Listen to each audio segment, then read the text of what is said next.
हम्म। Teacher किसके लिए, किस लिए होता है?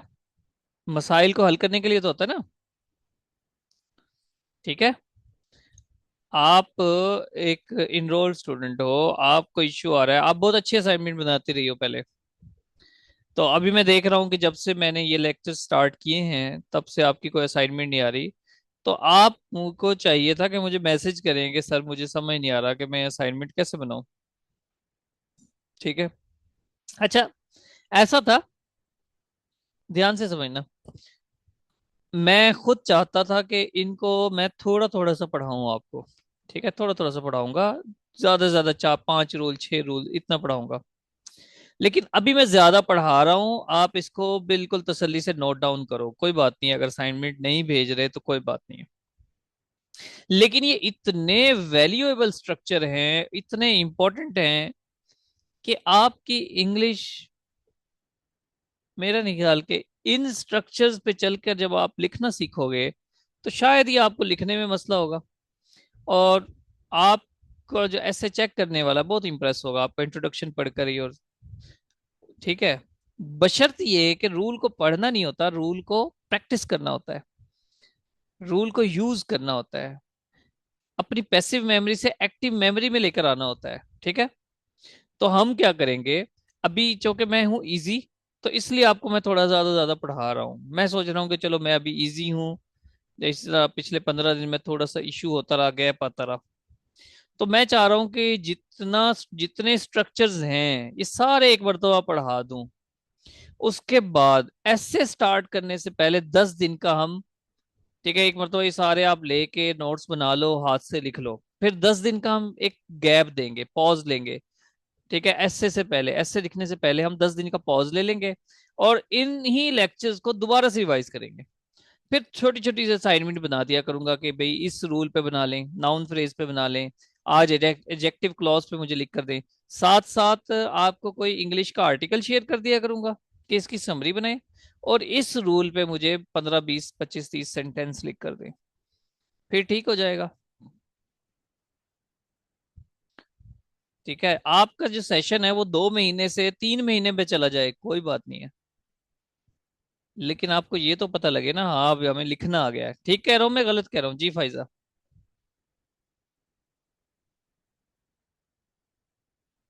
Pfizer, Khadija.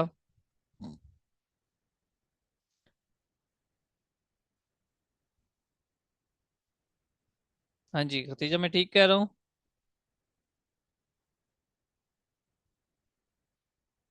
चलो जी ठीक है। चलें, तो ये है कि मैं वन सेकेंड अपनी बात रिपीट करता हूँ। मैं चाह रहा था कि आपको बिल्कुल थोड़ा थोड़ा पढ़ाऊंगा, लेकिन चूंकि आपको पता है कि मसरूफियात का कुछ पता नहीं लगता, बाज़ औक़ात ऑफिस में बहुत सी मसरूफियात होती हैं, बाज़ औक़ात घरेलू मसरूफियात आ जाती हैं। ठीक है, बाज़ औक़ात वो जो जनरल वन पेपर वाले हैं उनका सब्जेक्ट अगर स्टार्ट हो जाता है तो मैं बिजी हो जाता हूँ। तो मैं चाह रहा हूँ कि जल्दी जल्दी से एक मरतबा पढ़ा दूं सारा, आप इनके अच्छे से नोट्स बनाओ, उसके बाद हम डेली थोड़ा थोड़ा सा प्रैक्टिस कर लेंगे। ठीक है, इन्हीं एक एक लेक्चर को जिम्मे लगा दिया करूंगा, जहाँ क्लास तो होगी नहीं, सब्जेक्ट से नो अपने रजिस्टर से रिवाइज करना और असाइनमेंट भेजना। जब तक आपको ये रूल्स पक्के नहीं होंगे हम पैराग्राफ राइटिंग पे नहीं आएंगे। ओके, चलिए हम स्टार्ट करते हैं। आ, आज जो चीजें मैं पढ़ाने वाला हूँ आपको, उसमें भी आप दो चार चीजें नई सीखोगे, आपको मजा आएगा इंशाल्लाह। ठीक है। Degrees and categories of adjective. अब आपने एडजेक्टिव की डिग्रीज तो बहुत मर्तबा पढ़ी होंगी, ठीक है, लेकिन आज जिस तरह से आप डिग्रीज को पढ़ोगे तो आपको मजा आएगा। आपने कैटेगरीज, आप में से बहुत से स्टूडेंट्स ने कैटेगरीज को नहीं पढ़ा होगा कि एडजेक्टिव की कुछ कैटेगरीज होती हैं और उनका यूज किस तरह से होता है। आज हम ये भी पढ़ेंगे, बहुत मजा आने वाला है। एडजेक्टिव्स की डिग्री, आपको पता है एक पॉजिटिव डिग्री होती है, एक कंपैरेटिव डिग्री होती है, और एक होती है सुपरलेटिव। जो पॉजिटिव डिग्री है वो सिंपल एक पर्सन की क्वालिटी बता रहे हो आप, एक पर्सन की एक क्वालिटी है या एक से ज्यादा क्वालिटीज हैं, लेकिन वो एक पर्सन है, एक थिंग है, किसी भी पर्सन की, किसी चीज की। जिस तरह आप कहो कि पहाड़ बहुत बुलंद है, तो वो पहाड़ की आपने एक सिफ्त बता दी। वो इंसान बहुत इंटेलिजेंट है, he is an intelligent person, तो आपने उसकी क्वालिटी बता दी, डिग्री बता, ये आप, ये पॉजिटिव डिग्री कहलाती है। ठीक है। अब ध्यान से देखना, इसमें हम साथ साथ रूल पढ़ेंगे। ही इज वेरी जेनरस, वो बहुत जेनरस है। जी, जो अनम्यूट कर सकते हैं ना, उन्होंने लाजमी अनम्यूट करके पार्टिसिपेट करना है, वरना फिर मजा नहीं आएगा, साफ सी बात है। मुझे ऐसा लगता है कि मैं जिंदा लोगों को नहीं पढ़ा रहा हूँ। सुहेल आप जी जी जी एक, सर। हाँ बस आप कोशिश कंटिन्यू। करें आपके बैकग्राउंड पे थोड़ा सा शोर कम हो, ठीक है ना? जी लेकिन जी आप अभी लोग कम है। पार्टिसिपेट करोगे तो मजा आएगा मुझे। अच्छा, ही एब्सोल्युटली। इज वेरी जनरस, वो ज्यादा जनरस है। अब ये जहां तक बात ठीक होगी, आपने पढ़ा हुआ है। आगे चलते हैं। He is nice and kind, वो नाइस भी है काइंड भी है, दो क्वालिटीज हो गई। ये बात भी ठीक है। यस। अच्छा, he is generous and nice, मैं कहता हूं ये गलत है जी। सोहेल क्यों गलत है? सर अरे ये तो सही है क्योंकि दोनों जो हैं सिपाही हैं, तो एक ही हाँ, पर्सन की शो करा, बस तो ये तो करेक्ट है। ये करेक्ट है, लेकिन अब देखो, इसमें भी दो क्वालिटीज बताई हुई है, नाइस एंड काइंड। लेकिन इसमें मैंने कहा है कि जनरस एंड नाइस ये गलत है। गलत क्यों है? गलत इसलिए है, आप म्यूट ही कर लो वैसे। आप म्यूट कर लो सुहेल। ठीक है, अब मैं वैसे, अब आप, मुझे पता है कि बहुत सारी चीजों का आपको पता नहीं होगा, तो मैं खुद ही बोलता जाता हूँ। He is generous and nice इसलिए गलत है क्योंकि जब भी आप दो क्वालिटीज को लिखते हो इस तरह से, तो जो शॉर्ट क्वालिटी है, जो शॉर्ट एजेक्टिव है, जिस तरह नाइस जो है, ये किसके लेटर कम है, जनरस के ज्यादा हैं, तो आप पहले नाइस को लिखो फिर जनरस को लिखो, इनको रिप्लेस कर दो ऐसे। ठीक है, he is nice and generous. अब ये ठीक है, आया ना मजा? तो जब जो शॉर्ट छोटा एजेक्टिव है उसको पहले लिखो, जो बड़ा एजेक्टिव है उसको बाद में लिखो। क्लियर हो गई बात? आगे चलते हैं। He is nice kind and generous, जब भी आप तीन एजेक्टिव यूज करते हो, आप वैसे कोशिश करें कि तीन से ज्यादा एजेक्टिव यूज ना करें।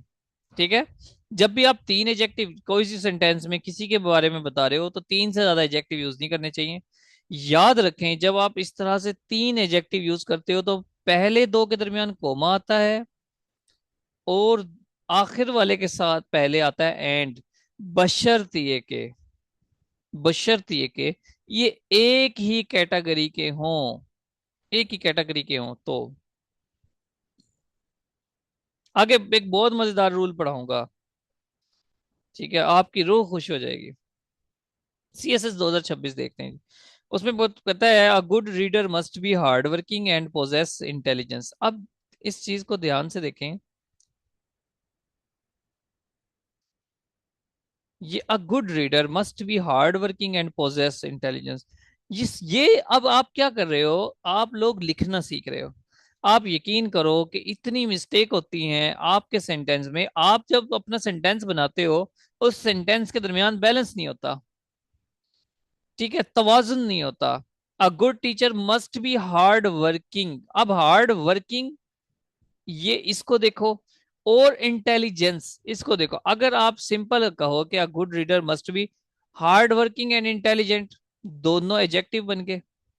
पोजेस इंटेलिजेंस, पोजेस इंटेलिजेंस, ये क्या हो गया? ये नाउन हो गया। इंटेलिजेंस एक नाउन है, इंटेलिजेंट एक एडजेक्टिव है, हार्ड वर्किंग एक एडजेक्टिव है।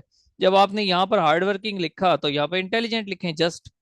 अब आपके सेंटेंस में एक बैलेंस बन गया है। ठीक है जी। तो इस तरह से आप लोगों ने अपने सेंटेंसेस को लिखना होता है, और ये लातादाद मिस्टेक होती हैं, अगर आप इनको रिमूव नहीं करोगे, आप अच्छे राइटर नहीं बन सकते।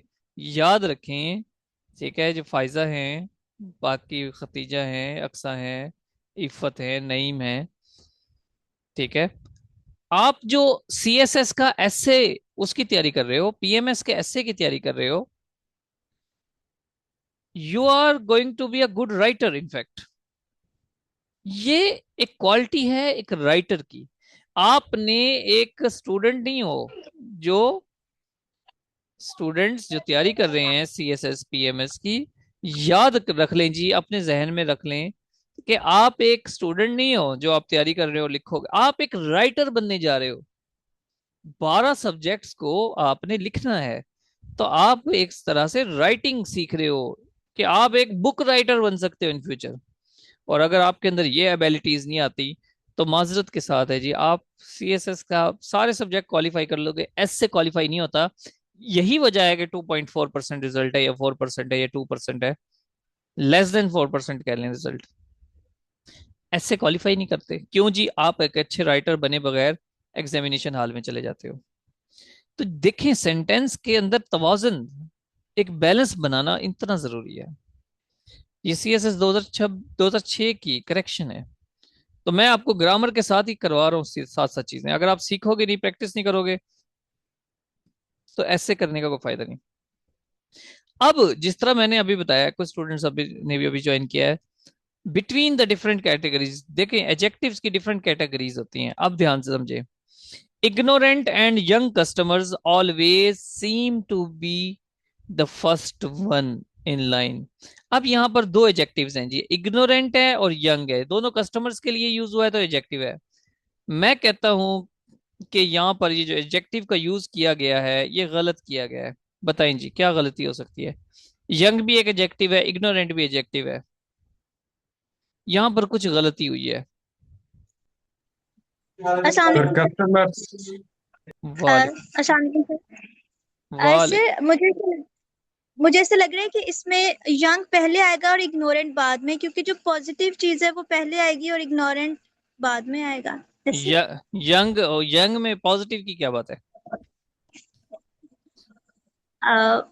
मींस नहीं, ऐसे गलत है, जैसे गलत, यंग। गलत, गलत है, गलत है। छोड़ें, आगे नेक्स्ट कोई बताए। अक्सा, आपसे उम्मीद नहीं थी ये। अच्छा, कोई और बताइए जी। आप यूं भी कह सकते थे कि यंग जो है वो थोड़े लेटर वाला है, और इग्नोरेंट ज्यादा लेटर वाला है, तो इसको पहले लगाएं। ये भी करेक्शन नहीं है, ये भी करेक्शन नहीं है। ठीक है, अब आपको मैं हैरान कर दूंगा थोड़ी देर में। इसकी जो सही है वो करेक्शन पता क्या बनेगी? इसकी सही करेक्शन बनेगी, एंड को काट दो, ये एंड नहीं आना चाहिए। Ignorant young customers always seem to be the first ones in line, ये करेक्ट है। अब आप कहेंगे कि सर, जब दो एडजेक्टिव यूज होते हैं तो हम दरमियान में एंड लगाते हैं, तो आप कह रहे हैं कि कोमे के साथ ठीक है। ये कैसे हो सकता है? आज तक ऐसा देखा ही नहीं। तो जनाब, अब इसकी गहराई में जाते हैं, इसको बहुत अच्छे से अंडरस्टैंड कर लें, आपको मजा आ जाएगा। ठीक है, बहुत मजा आएगा। देखें आप कैसे, मैं बड़ा ठहर ठहर के इसलिए पढ़ा रहा हूं कि चीजें आपके लिए न्यू हैं।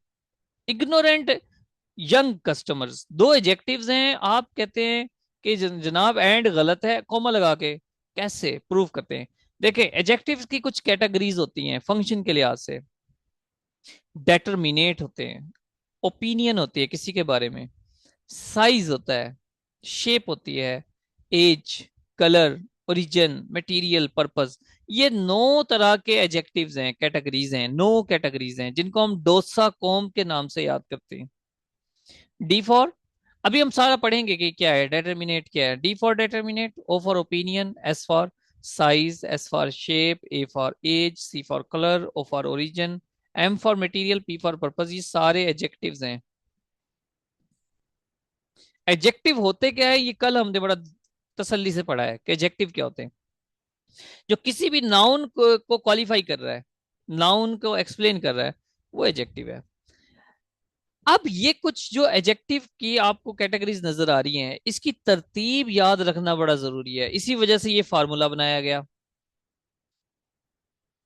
इसी वजह से ये फार्मूला बनाया गया। जब आप एक देखें, साइज है, एक इंसान जो टॉल है, और उसके बाद कैटेगरी बताइए कलर की, वो उसका कलर है ब्लैक, तो आप पहले टॉल लिखोगे, is a tall black person, comma लगाया मैंने, एंड नहीं लगाया। A tall black person was running in the garden. तो पहले आप साइज लिखोगे, फिर आप कलर लिखोगे। इसकी तरतीब बड़ी जरूरी है, ये तरतीब भी होनी चाहिए। अब हम दोबारा आते हैं, देख ध्यान से देखते चल जाएं। क्या करूंगा मैं इसके साथ? आई सॉ अ किंग, ये सिंपल, आपने अभी हम पॉजिटिव डिग्री पे चल रहे हैं। आई सॉ अ किंग, मैंने एक किंग देखा। ये ए क्या है? ये भी एक एडजेक्टिव है। आई सा अ काइंड किंग, मैंने एक किंग देखा, काइंड था, दो एडजेक्टिव साथ आ गए। ठीक है। अच्छा, the king was kind and generous. अब यहाँ पे क्या लगाया? The king was kind and generous, मैंने एंड लगाया है, ये एंड ठीक है। काइंड पहले आ गए, जनरस बाद में, ओके। क्यों एंड आया है? जब सेम कैटेगरीज होती हैं तो एंड आता है।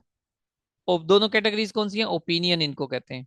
अभी हम तफसील से पढ़ते हैं कि ओपिनियन को क्या कौन कौन सी हो सकती हैं। अब देखें, आई सा सिक एंड ओल्ड किंग। हाँ जी, इसमें क्या गलती है?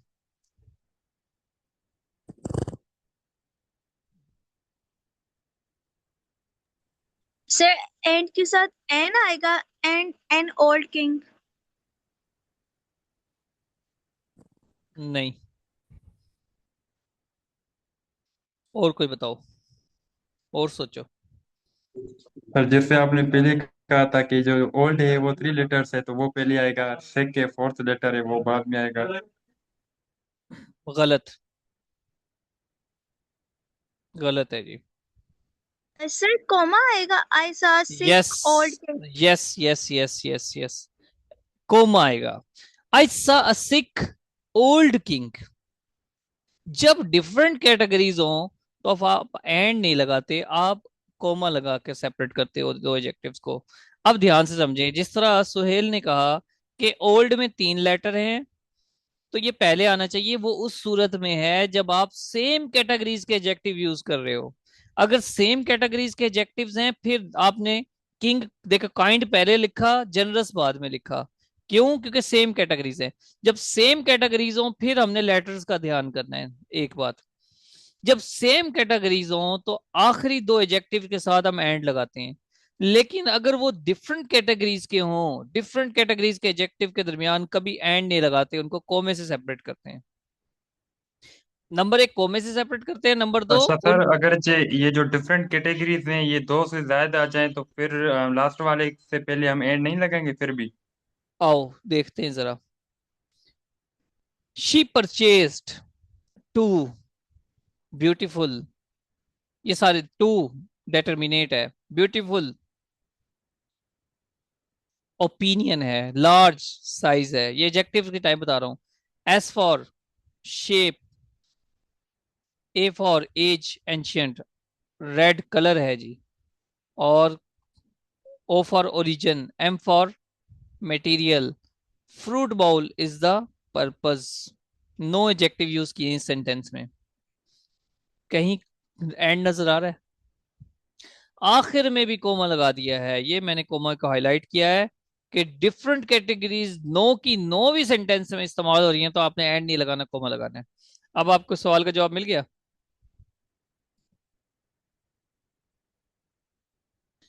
इसकी तरतीब देखें, ये डेटर्मिनेट पहले सारे डोसाकॉम के रूल के मुताबिक अरेंज हैं सारे। अगर आप इस रेड को उठा के यहां लगा दोगे ना, टू रेड ब्यूटीफुल, आपकी बात गलत हो जाएगी। जी सुहेल, चकरा तो नहीं गए हो? घूम तो नहीं गए जी जी हो? नहीं सर, नहीं नहीं। मजा पर आया है? राउंड सा शेप बन गया है ब्रेन का, जी जी। हैं? राउंड सा शेप बन गया है ब्रेन का भी। ये सॉरी। पॉइंट न्यू है ना इसलिए थोड़ी। हाँ, पॉइंट न्यू है तो एंजॉय करो ना, आपको कुछ क्योंकि सीखने हम को। जो, हाँ जी बिल्कुल, क्योंकि हम यूजुअली यही करते आ रहे हैं कि जो लास्ट वाला होता है ना उसके पहले हम एंड लगा देते हैं। लेकिन ये डिफरेंट आया कि जो सेम कैटेगरी और डिफरेंट कैटेगरी में ये सिस्टम होता है। ओके, इस चीज को जितना प्रैक्टिस करोगे उतना आएगी। आगे चलते हैं जी, मजीद प्रैक्टिस करते हैं। देखो, डेटरमिनेट क्या होता है, डोसाकॉम की तफसील पढ़ने लगे हैं। डेटरमिनेट क्या होता है? Determine the state of existence of a noun, जो नाउन के एग्जिस्टेंस को, ये आर्टिकल भी हो सकते हैं, article adjective, a an the determinate है, an apple the boy. Demonstrative adjectives जो पढ़े थे, दिस दैट दीज दोज, ये सारे एडजेक्टिव हैं, डेटरमिनेट कहलाते हैं। Possessive adjective, his her my own their, ये सारे, हिज हाउस जैसे के, दिस कार, ये। फिर न्यूमरल एडजेक्टिव, कार्डिनल ऑर्डिनल, तफसील से पढ़े थे, ये सारे डेटरमिनेट हैं। याद रखें, डेट रूल याद रखें, डेटरमिनेट के फौरन बाद कोमा नहीं आता, बाकी सारे एडजेक्टिव्स के बाद कोमा आता है, डेटरमिनेट के बाद कोमा नहीं लगाना आपने। द एप्पल लिखा है मैंने, दिस कार लिखा है, कॉमन ही आया। हिज हाउस लिखा है, कॉमन ही आया। हिज जो है ये एडजेक्टिव है, याद रखना है जी। ओके, ओपिनियन सेकंड हमारी है। सेकंड हमारा है ओपिनियन। ओपिनियन क्या होता है? किसी इंसान को आप कह रहे हो जनरस है, अगली है, स्मार्ट है, नाइस है, हैंडसम है, ब्रिलियंट है, और यहाँ सारे एडजेक्टिव दिए हैं। Good, better, best, pretty, wasteful, difficult, valuable, poor, rich, surprising, useful, useless, comfortable, naughty वगैरह, ये सारी ओपिनियन है। आप किसी इंसान के लिए ओपिनियन कायम करते हो तो ये सारी ओपिनियन है। नेक्स्ट देखें, साइज पता है आपको, इनॉर्मस हो सकता है, gigantic, great, huge, immense, shape rectangular, circular, age, old, historic, senior, colour मुख्तलिफ किस्म के, ओरिजिन हो सकती हैं, मटेरियल हो सकते हैं, पर्पस हो सकते हैं, फ्रूट बाउल है, रनिंग शूज हैं, स्लीपिंग बैग है, डस्टबीन है, ये सारे क्या है जी? ये डोसा कॉम के रूल के मुताबिक हैं। अब देखें जी ध्यान से, एक और सेंटेंस हमने बनाया है। आप में से जो अनम्यूट हो सकते हैं, मुझे इसकी कैटेगरीज के नाम बताएं जी। शी बॉट, हाँ जी, कैटेगरी का नाम बताएं। थ्री, मैं वर्ड बोलूंगा, आपने कैटेगरी का नाम लेना है। थ्री क्या है? बोलो डोसा कॉम में। Sir determinate, lovely, lovely, lovely, opinion, small, sir opinion, five, opinion, round, round shape, new, shape, new, new बताएं। sir age, एज, age आ जाएगी new, blue, blue colour, color, Chinese, Chinese का origin, wooden material हाँ and ji, tea tables का purpose। Very good, शाबाश। हाँ जी, तो ये देखें कोई कोमा नहीं आया, एंड नहीं आया, सारे कोमे हैं, सारे के सारे कोमे। ओके हो गया जी। तो इस तरह से बनते हैं हम। अब पास्ट पेपर की एग्जांपल देखें, सीएसएस के पास्ट पेपर की कैसे। She was a young and a delicate girl who loved the bread and butter, who loved the bread and the butter. अब यहाँ पे क्या क्या करेक्शन हो सकती है जी? She was a young and a delicate girl. अब आप बाज औकात पेपर्स में देखोगे ना जहाँ सोल्व किए हुए हैं, वो क्या करते हैं, इसको कॉमन ले लेते हैं जी, ए को कॉमन ले लेते हैं। ये इनकरेक्ट है, ए को कॉमन ले लेते हैं। She was a young and delicate girl. क्या ये ठीक हो गया अक्सा? नहीं सर, जो और and sir, delegate the girl आएगा आर्टिकल, क्योंकि इस गर्ल का पहले ही जिक्र हो चुका है। सॉरी sir, जी, हमने इसको कॉमन ले लिया ना, ए को कॉमन ले लिया, she was a young and delicate girl. अब ये ठीक नहीं हो गया? सर इसमें डेलीगेट पहले आएगा और यंग बाद में आएगा और बीच में कोमा लगेगा। वेरी गुड, शाबाश, वेरी गुड, शाबाश। ये एज है, एज वाली कैटेगरी है, इसको ये बाद में आती है, और ओपिनियन को पहले लेकर आओ। जब दो डिफरेंट कैटेगरीज होंगी तो एंड नहीं लगेगा, कोमा लगेगा। ले लो, जिंदगी आसान होगी। She was a delicate comma young girl who loved bread and butter. ठीक है, ओके ओके जी। अब इसका मतलब है आपको समझ आ गई है, मजा आया जी। आगे चलते हैं, आपको पढ़ाने में मजा आया है। आप मुझे मुझे मजा आया आपको पढ़ाने में, क्योंकि आपको समझ आई है। कंपैरेटिव डिग्री, कंपैरेटिव डिग्री दो प्लेसेस के दरमियान होती है, पर्सन या थिंग्स के दरमियान होती है। आप कंपैरिजन करते हो, एक क्वालिटी का कंपैरिजन होता है, याद रखना, एक सिंगल क्वालिटी का कंपैरिजन होता है। Skardu is more beautiful place than Naran. आप कह रहे हो कि सकरदू जो है वो खूबसूरत जगह है, किससे? नारान से। तो आपने दो जगह ही उठाई हैं, थिंग, प्लेसेस, और कंपैरिजन किसका किया है? सर टू प्लेसेस का।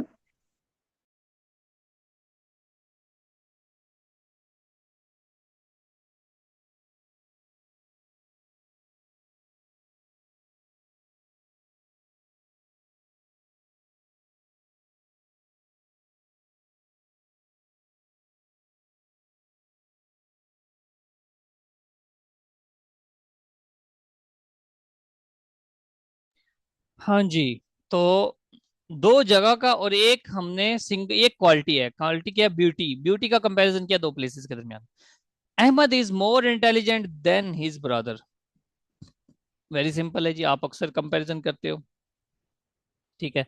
This car is better than that one, उससे अच्छी है, ये वाली कार उससे अच्छी है। ये भी ठीक है, समझ आ गया। Ahmad is sweeter than mango, ये गलत है। क्यों भाई? जब आप सर देखें। Ahmad ji. Is sweeter than that of mango. वाह वाह वाह, मजा आ गया अक्सा, क्या करेक्शन किया आपने। आपसे ये उम्मीदें नहीं है। चलो अच्छी बात है, आप बोल रही हो तो मुझे भी पता लग रहा है कि कितने पानी में हो। दोबारा सोचो, अपने अल्फाज पे गौर करो।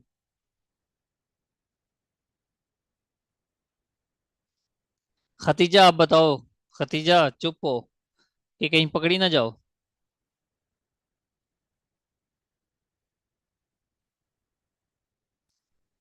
अक्सा। जी सुहेल आप बताओ। फाइजा आप भी बताओ, आप सीएसएस के स्टूडेंट हो, ये छोटी सी करेक्शन भी नहीं कर सकते?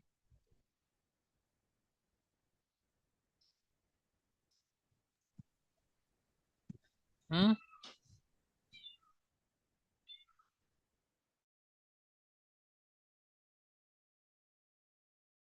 सर इसमें मतलब डिफरेंस है, अहमद और चीज है और मैंगो मतलब और चीज है, थिंक है, और अहमद पर्सन है। सॉरी, रिपीट करो। सर अहमद पर्सन है और जो मैंगो है वो थिंक है, तो ये दो डिफरेंट कैटेगरीज आ गई है ना। एग्जैक्टली exactly, दो डिफरेंट चीजों के दरमियान कंपैरिजन नहीं होता। अहमद का कंपैरिजन अली से हो सकता है, मैंगो का कंपैरिजन ऑरेंज से हो सकता है। Mango is sweeter than that orange. ठीक है, या mango is sweeter then orange भी लिख सकते हो, दैट ना लगाएं। ठीक है, mango is sweeter then orange, बस सिंपल है। तो सिमिलर थिंग के दरमियान कंपैरिजन होता है। आगे चलते हैं जी। The weather of Kashmir is cooler than Punjab. हाँ जी। अक्सा आपने नहीं बोलना, 1 मिनट, कोई और बताए।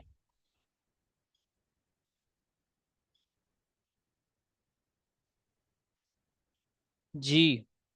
The weather of Kashmir is cooler than Punjab, क्या गलती है? बड़ी मोटी और गलती। ये तो करेक्ट लग रहा है, आय क्योंकि हाय। ये दो, एक कश्मीर है एक पंजाब है, ये एक सेम कैटेगरी है।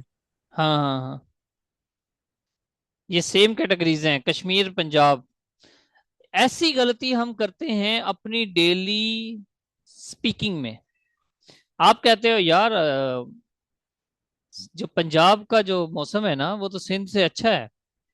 पंजाब का जो मौसम है वो तो सिंध से ठंडा है। ये वो बातें हैं जो हम डेली बेस पे करते हैं जी। अक्सा क्या कहेंगे? Sir the weather of Kashmir is cooler than that of Punjab. क्यों? क्योंकि सर हम बात वेदर की कर रहे हैं ना, तो कश्मीर और पंजाब कैटेगरी सेम है। देखो इसमें Suhail, the weather of Kashmir, इसमें कश्मीर के वेदर का कंपैरिजन कर रहे हैं सूबा पंजाब से। अब दोबारा पढ़ो इसको। The weather of Kashmir is cooler than Punjab, यानी कि जो कश्मीर का वेदर है वो सूबा पंजाब से ठंडा है। तो आप बताओ क्या सेम, सिमिलर थिंग के दरमियान कंपैरिजन हो रहा है? यहां पर कश्मीर का वेदर है और वहां सूबा पंजाब है। आप इसकी करेक्शन करोगे, the weather of Kashmir is cooler than the weather of Punjab. समझ आई कि ऊपर से गई?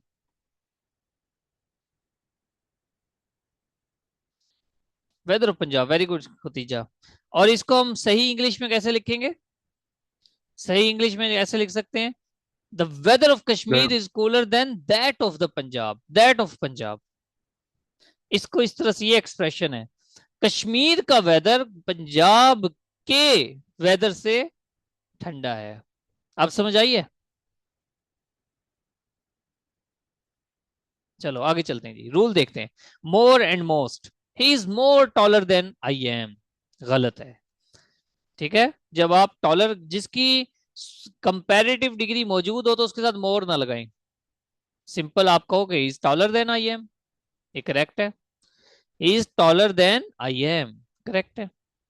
Always use subjective case rather than case after than, जब भी आप देन का इस्तेमाल कर रहे हैं he is wiser than her, तो कभी भी अ, मतलब सॉरी सब्जेक्टिव डी लगानी है, हर गलत हो जाएगा, ये इनकरेक्ट है। He is wiser wiser than she is. ध्यान से देखें कैसे, इसमें इसमें लॉजिक क्या है, इसमें मैथमेटिक्स क्या है। आप ही का कंपैरिजन, ही एक सब्जेक्ट है, ये सब्जेक्टिव फॉर्म है, तो इसके सब्जेक्टिव फॉर्म से कंपैरिजन होगा ना, ऑब्जेक्टिव फॉर्म से तो नहीं हो सकता। ही इज वाइजर देन हर, गलत। ही is wiser than she is, तो शी एक सब्जेक्टिव फॉर्म है, ही भी, तो ही का ही सब्जेक्टिव फॉर्म का कंपैरिजन सब्जेक्टिव फॉर्म से होता है। अब ये ठीक है। अब अगर तक ना मोर, मोर का क्या बनेगा? मोर किसी भी एडजेक्टिव की दूसरी डिग्री जिसके आखिर में ई आर आ जाए उसके साथ इस्तेमाल नहीं होता। Cleverer, he is more cleverer नहीं आएगा, he is cleverer than his brother, अपने ब्रदर से ज्यादा क्लेवर है, क्लेवरर है, क्योंकि इसकी डिग्री है। लेकिन अगर आप एक ही बंदे की दो क्वालिटीज का कंपैरिजन कर रहे हो तो फिर आप क्या करोगे? He is more clever than brave. अब एक्चुअल में आप उस बंदे का कंपैरिजन किसी दूसरी चीज से नहीं कर रहे, आप उसी बंदे की दो क्वालिटीज का कंपैरिजन कर रहे हो। He is more clever than brave. क्या समझ आई?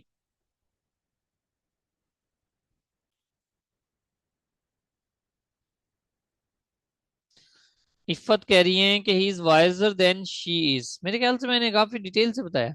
ही is wiser than she is, क्योंकि आप ही का कंपैरिजन शी से कर रहे हो, ही एक सब्जेक्टिव फॉर्म है, शी भी सब्जेक्टिव फॉर्म है, तो इसलिए आप सब्जेक्टिव फॉर्म इस्तेमाल करते हो, ऑब्जेक्टिव नहीं। ठीक है।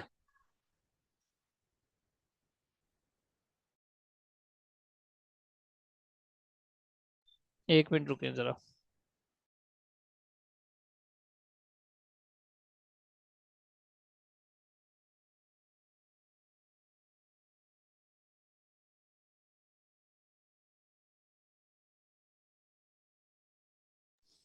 चलें जी आगे चलते हैं।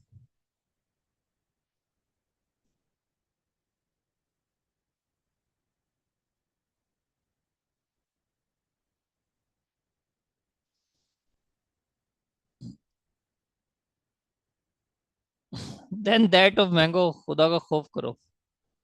नहीं भाई ऐसा नहीं होगा। Ahmad is sweeter than Ali हो सकता है। अहमद का कंपैरिजन आप इंसान से कर रहे हैं ना। वो वेदर का था, उसका मतलब था कि weather of Kashmir than that of Punjab, यानी कि पंजाब के वेदर से ठंडा है, तो इसमें हम देन दैट ऑफ नहीं लगा सकते, नहीं लगा सकते, sorry. He is more clever than his sister, he is more clever than his sister. जी क्या गलती है? आप ही का कंपैरिजन किससे कर रहे हो? सिस्टर से, तो फिर मोर क्यों आएगा?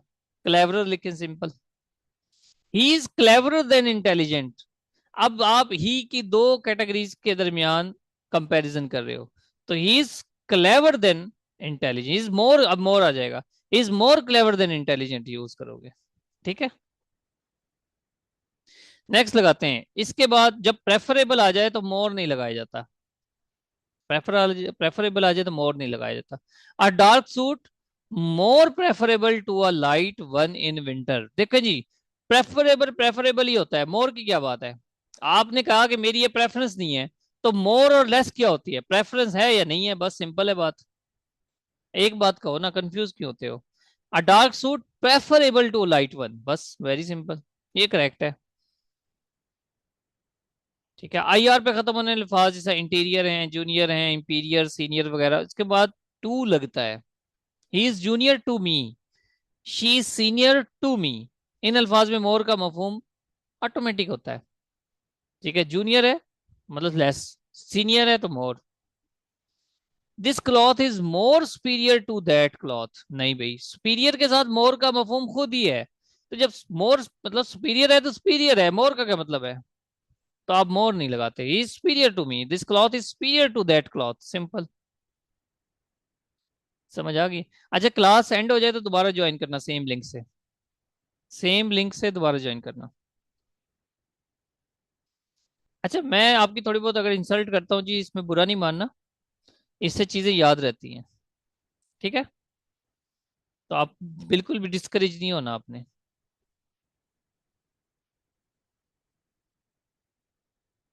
ये बड़ी हिम्मत की बात होती है कि आप एटलीस्ट बोल तो रहे हो ना। अगर आपको नहीं भी आता आप फिर भी बोलने का हौसला तो कर रहे हो। नेक्स्ट है जी, कंप्लीट, सर्कुलर, परफेक्ट, यूनिक और इक्वल। ऐसे अल्फाज हैं इनमें आप कंपैरेटिव सुपरलेटिव कर ही नहीं सकते।